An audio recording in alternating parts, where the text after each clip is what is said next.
அந்த அன்னகர் என்ற காரியம் இவ்வளோ இருக்குது. இன்னொரு விஷயம் சொல்கிறேன்.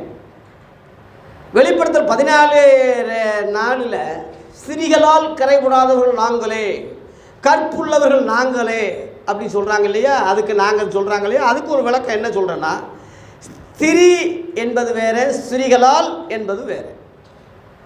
ஸ்திரீ என்பது பொம்பளை, அதை நீ மனைவி ஆக்கலாம், தப்பு இல்லை.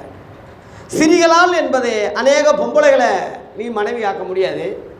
அப்படி அநேக பொம்பளைகளை சாலமோன் மாதிரி நீ கட்டி ஆண்டா அது கரை தானே, விபச்சாரம் தானே, அது விபச்சாரம் தானே. அது அதான் ஸ்திரீகளால் என்று போட்டிருக்கு, பன்மையில் போட்டிருக்கு. பன்மையில் இருந்தால் விபச்சாரம் தானே, கரை தானே. அப்படியே பார்க்க போனால் ஸ்திரீகளால் என்பது மனைவிகள் அல்ல, மனைவின்னு அர்த்தம் வராது. சரி வேற, மனைவி வேற. இது புரிஞ்சுக்கிங்க.